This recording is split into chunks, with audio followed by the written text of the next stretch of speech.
Iglesia, hoy quiero hablar contigo sobre el no tener miedo. Y hoy quiero destacar la historia de una madre viuda que encontramos allá en Primera de Reyes, capítulo 17. Y nos habla de un tiempo donde Israel, el pueblo de Israel, la gente de Dios estaba pasando por un tiempo muy difícil. Esto fue aproximadamente 850 años antes de Jesucristo. Y ellos se encuentran bajo el rey Acab. Él era el rey de Israel en ese tiempo, y la palabra nos dice que Acab no era un hombre de Dios. Peor que su papá, él se descarriló, él se separó de las cosas de Dios, y la palabra nos dice que en manera de aliarse o tratar de hacer un contrato de paz con reyes o con un rey que estaba al norte, él se casa con la hija del rey, se casa con ella, y después de que ellos se casan, nos dice la palabra que ella se trajo con ella de su tierra aproximadamente 400 profetas de Baal y 450 profetas de Acera. Y estos son dioses de la naturaleza. Entonces lo que ella y Acab estaban intentando de hacer es una campaña sistemática para hacer de Israel una sociedad religiosamente plurista.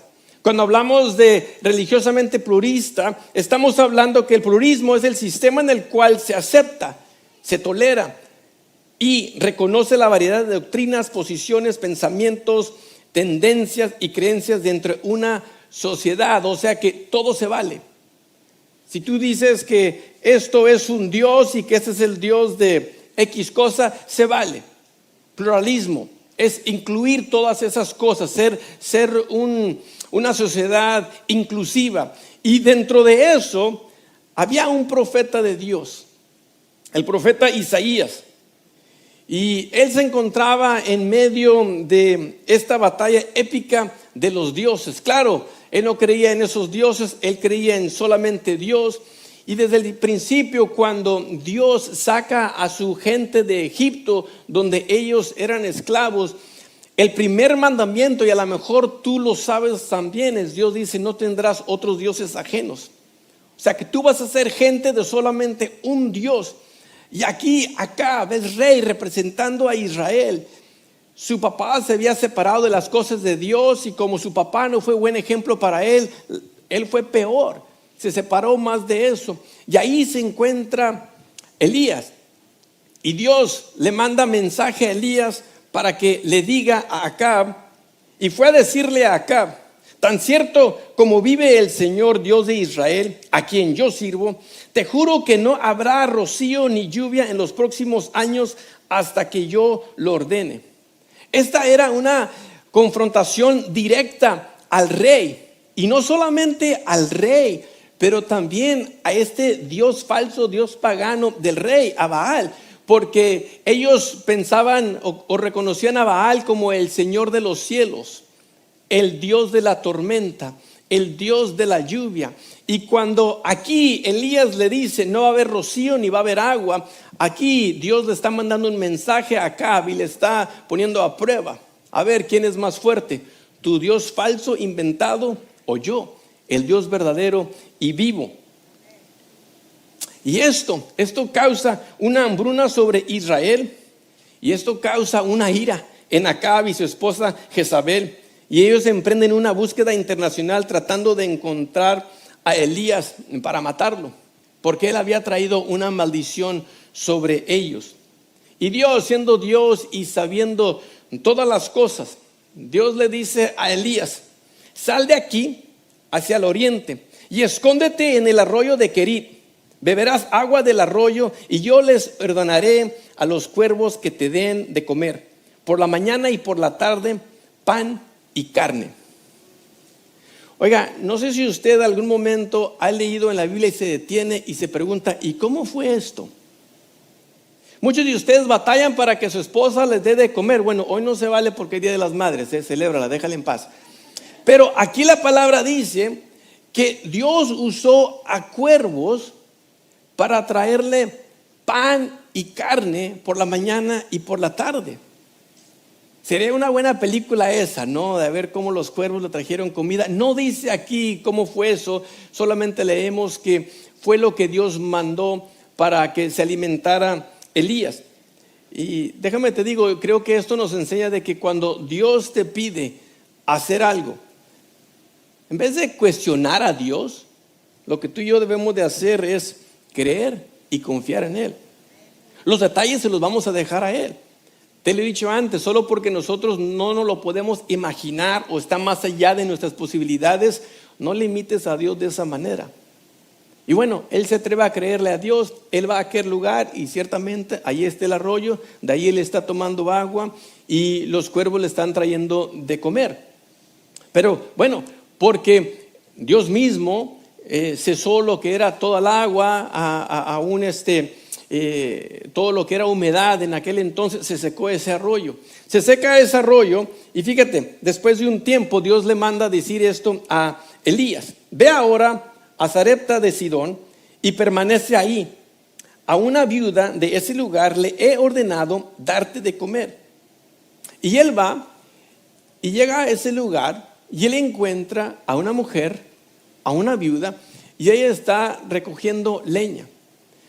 Y él le dice a ella: oyes, tráeme por favor un vaso de agua o un jarro de agua. Entonces ella se detiene a lo que está haciendo y va a buscarle a este señor de Dios, a Elías, un jarro de agua. Y mientras que ella va caminando, él dice: pues bueno, ya que estás de pie, ¿por qué no me traes también un pedazo de pan? ¿Y cuántos de ustedes han hecho eso? Oye, esposa, pues ya que andas en la cocina, de una vez, de pasadita me traes por favor una rebanadita de pastel o qué sé yo, algo así. Y él aprovecha del momento y mientras que ella va por su agua también le pide un poco de pan. Ella le dice que solo le queda un poquito de harina y un poquito de aceite para ella y para su hijo, y le dice: será nuestra última comida antes de morirnos de hambre. Había una escasez tremenda en ese lugar, una hambruna. Y en su casa le quedaba un poquito de harina y un poquito de aceite. Y ella está recogiendo leña para hacerse un fuego y poder cocinar esto poquito que le quedaba. Y aquí viene Elías y le dice: ¿sabes qué? Antes de que coman ustedes, ¿por qué no me traes a mí algo? Yo no sé por qué Dios la escogió a ella. O sea, estamos hablando de una mujer que enviudó, su hijo creemos que es una edad pequeña, no tiene ella comida en la casa, y a ella es la que Dios va a usar. A ella es la que Dios va a usar para que le dé de comer a Elías. Ella es la más improbable para brindarle hospitalidad. Y a lo mejor tú te has encontrado en esa situación, donde a lo mejor no estás viviendo en abundancia, pero estás viviendo al día. Y sientes que Dios te ha llamado a hacer algo, pero dices: Dios, a lo mejor te estás equivocando porque mira cómo está la situación. Y creo, iglesia, que muchas veces Dios está usando la oportunidad para ver qué tan profunda es tu fe en Él. A ver qué estarás dispuesto o dispuesta a hacer para Él. O si lo vas a limitar simplemente porque tú no ves la posibilidad, ¿cómo? Y creo que es lo que está pasando aquí. Y contra todo pronóstico, viendo la escasez, Elías sigue creyendo la promesa de Dios y le dice: no tengas miedo. Muchas veces el miedo nos paraliza. No vemos más allá de mi circunstancia porque el miedo no me permite hacerlo. Solo me estoy enfocando en esto que me está consumiendo en este momento. Y él le dice: no tengas miedo, prepárame un panecillo con lo que tienes y tráemelo. Luego haz algo para ti y para tu hijo, porque así dice el Señor Dios de Israel: no se agotará la harina de la tinaja, ni se acabará el aceite del jarro hasta el día en que el Señor haga llover sobre la tierra. Si alguien tenía excusa para no obedecer a Dios y para tener miedo, era ella. Contra todo pronóstico. Estamos hablando de una mujer que no tenía dinero. Si tuviera dinero, hubiera comida en casa. no tenía familia, porque la historia no nos habla que tenía a otros hermanos o hermanas o cuñados o cuñadas que la estaban ayudando. La historia solo nos menciona a ella y a su hijo. Ahora, no sabemos qué pasó con su esposo. Si lo mató un virus, a lo mejor perdió su vida en guerra, en un accidente. Solo sabemos que ella enviudó y tiene una criatura y no tiene ningún recurso. Nadie se ha acercado a ayudarla. Parece ser la persona que menos Dios usaría. Pero tal vez es locura que en esta situación ella está viendo escasez. Ella está viendo, como dicen, el vaso menos o la mitad vacía, o vacío. Y aquí el profeta Elías está viendo el vaso medio lleno. Ella está viendo escasez y él está viendo abundancia, porque él está viendo las cosas no como sus ojos físicos lo están interpretando, sino que con ojos de fe. Y antes de que él llegara a aquel lugar, antes de que él tuviera esa interacción con esa mujer, Dios le dijo a él: cuando tú encuentres a tal mujer, tú pídele que te dé de comer y ella te va a dar de comer. Y que no tenga miedo, porque yo le voy a dar de una manera abundante. Y él llega, y qué fe de este profeta, porque él llega y ve la situación. Él no está negando que están viviendo en escasez, pero lo que él sí está haciendo, él está viviendo por fe. Él está viviendo por fe y fe en Dios, trayendo una palabra de fe en un momento de profundo temor y resignación de parte de esta mujer y tal vez de todo Israel. La viuda por fin se atreve a creerle a este hombre de Dios, y ella fue e hizo lo que le había dicho Elías, de modo que cada día hubo comida para ella y su hijo, como también para Elías. Y el ministerio de Elías en esta historia es traer una palabra del exterior para silenciar finalmente la muerte que era segura sobre ella y sobre su hijo. ¿Y cómo lo hizo Elías? Trayendo la palabra de Dios. Y leemos que Dios no solo proveyó por su sustancia física o el alimento físico que ella necesitaba, pero también por lo espiritual. Dios estuvo ahí para salvarla. Y al igual que Elías, Dios desea usar a su iglesia, a ti y a mí el día de hoy, para traer una palabra de promesa y esperanza a personas viviendo bajo esas circunstancias. ¿Lo crees, iglesia? Que Dios te puede usar a ti. Cuando tú y yo leemos estas historias de la Biblia, no son cuentos, son cosas verídicas que pasaron, que Dios quiso que se escribieran y que se juntaran en un libro llamado Biblia, para que tú y yo después las pudiéramos leer y encontrar esperanza en ellas.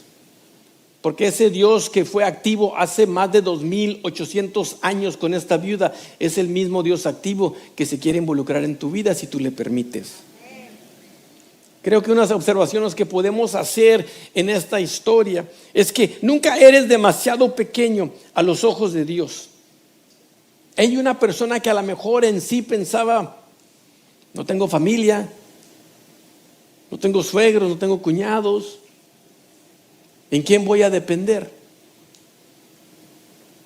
¿Quién podrá ayudarme? Como diría el chavo, ¿verdad? Y ella a lo mejor se siente sola. Y a lo mejor tú te encuentras ahí en este momento.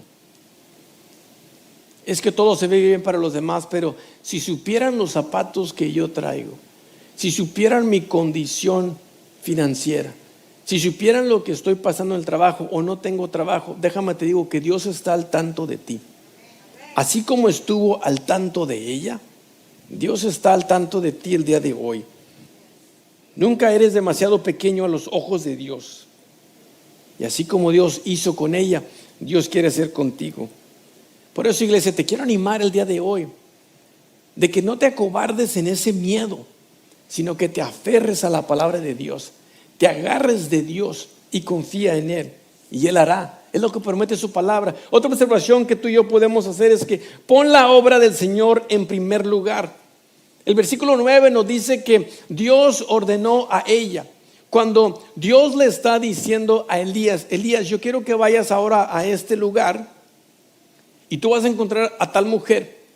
Yo ya le ordené que ella te sirviera. Cuando aquí hablas de ordenar, es aquí Dios tocó su corazón. Y a lo mejor tú lo has sentido en tu vida. Cuando Dios pone en tu corazón hablarle a tal persona para orar por ellos o extender una mano de ayuda a alguien. A lo mejor vas conduciendo por la carretera y ves que alguien está a un lado de la carretera y necesita ayuda porque se le descompuso su carro. Y algo te dice, oríllate. Pero algo dentro de ti te dice, no, es muy problema de ellos. Y sigues por alto y los pasas. A lo mejor esa era la oportunidad que Dios quería usar para que tú fueras conducto de un milagro para esa persona. Porque muchas veces personas están orando, Dios, ayúdame, Dios, mándame una señal, Dios, mándame un milagro. Y es muy posible que Dios te está tocando a ti para que tú lo hagas, pero tú cuestionas a Dios. Porque muchas veces lo que pasa en nuestra escasez es nos da una visión reducida. Y creo que es lo que ha pasado en este año pasado con la pandemia. La pandemia le ha pegado a todos a nivel mundial. Yo creo que para estas alturas o hemos tenido un familiar o mínimo conocemos a alguien que perdió la vida a este virus. ¿Y qué ha pasado con ello? Cerramos las puertas porque nos da miedo. Nos hemos dado cuenta de personas que están en necesidad, pero no porque qué tal si algo me pasa. Muy posible. Esta mujer fue desafiada con eso. Tráeme un poco de pan, pero no te estoy diciendo que tengo bien poquito, solo para mí y para mi hijo. Después que comamos este último bocadillo vamos a morir porque no hay nada, ni en nuestra casa ni en nuestra tierra. Y tú me estás pidiendo que te dé a ti primero. Sí, confía en Dios, confía en Dios. Y tú sabes la historia, ellos lo hizo y de una manera milagrosamente se multiplicó esa harina y ese aceite y jamás le faltó. ¿Cuáles serán los milagros que tú y yo nos hemos perdido porque no hemos obedecido a ese susurro del Espíritu Santo que nos ha dicho, extiende la ayuda? Sí, Dios, pero entiendo que hay algo de riesgo, pero confía, porque así como también Dios mandó a Elías, Dios te está mandando a ti y Él está al tanto de todos los detalles. Sabes que le doy gracias a Dios que a través de este año como iglesia no hemos estado menos activos, hemos estado más activos, porque es cuando más necesidad el pueblo ha tenido. Y no, cuando hablo del pueblo no solamente hablo de la iglesia, de Dios, personas que están dentro de estas cuatro paredes, estoy hablando de la comunidad. Y hemos sido parte de ayudar a la comunidad en diferentes maneras. Hemos estado rodeados de bastante gente en este último año y gracias a Dios que nos ha protegido y ninguna enfermedad ha venido a nuestro cuerpo. Y no es porque me encuentro en muy buena salud, aunque también hay que poner de nuestra parte, pero creo que porque la mano de Dios está sobre nosotros y cuando tomamos un paso de obediencia, Dios va con nosotros. Dios va con nosotros. Dios sabe y Él está contigo. El miedo puede producir una visión reducida, diferente perspectiva, la que ella tenía de escasez y la que Elías tenía de abundancia, basada en la promesa de Dios. Y ahora ella está en medio de una tarea y alguien le pide agua. Imagínate si tú estuvieras ocupada haciendo algo y alguien te dice, oye, ¿me puedes ayudar con esto? Está bien, y le vas a ayudar con eso. Y luego te dicen, bueno, ya que me estás ayudando con esto, ¿también me ayudas con esto otro? ¿Cuántos de ustedes les dirían de qué se van a morir aquella gente? Y a lo mejor en tu mente pensarías, ay, qué imprudente, que no está viendo que estoy ocupado, que no está viendo que ya estoy haciendo esto. Pero sabes, muchas veces esas interrupciones son de parte de Dios, probando tu fe, probando cuánto confías en Él, si en realidad estarás dispuesto o dispuesta a servir al prójimo, o simplemente es algo que cantamos muy bonito los domingos. Déjame te digo que los 50 minutos cuando nos reunimos aquí semana tras semana. Esto es como una junta del trabajo donde te dan la instrucción y después sales el resto de la semana para hacer la aplicación. Aquí es bien fácil ser cristiano, donde en realidad cuenta es afuera de estas 4 paredes. Amén. Aunque no digas amén, eso es cierto. Otra observación que yo hago en esta historia: Dios bendice al obediente.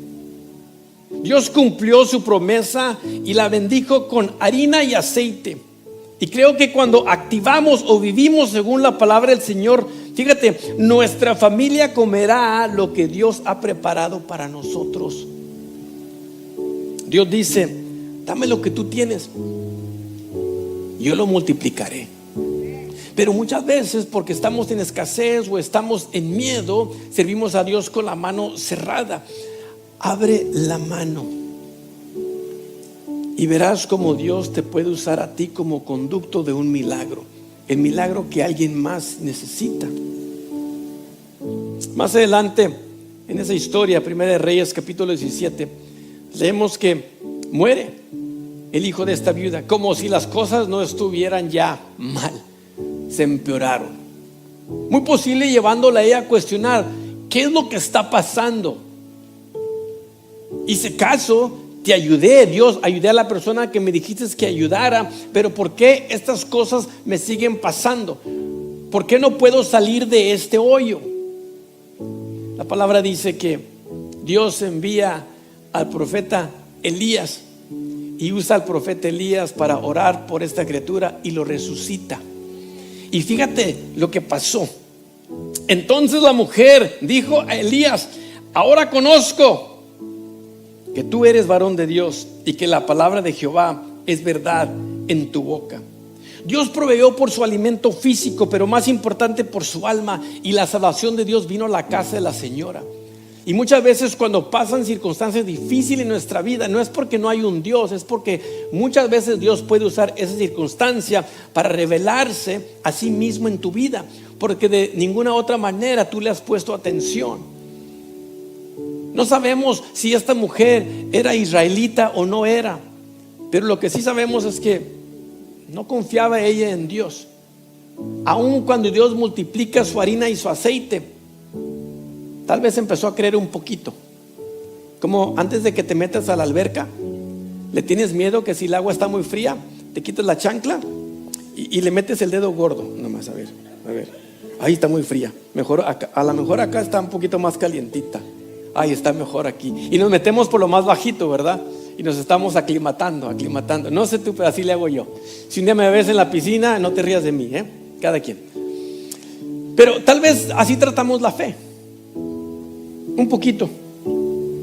Ok, está bien. Y luego un poquito más y un poquito más. Tal vez fue lo que estaba pasando ella. No la juzgo. Todos tenemos que pasar por un proceso, ¿verdad? Gracias a Dios que es paciente con nosotros. Ella pierde a su hijo. Dios envía a Elías, lo resucita. Y en ese momento dice: ahora conozco. Y la salvación vino a ella.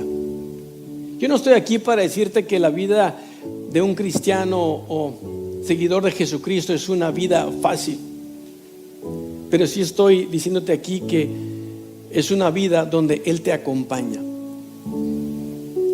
Algo que me llama mucho la atención que dijo el apóstol Pablo fue que he aprendido a vivir en escasez y a vivir en abundancia.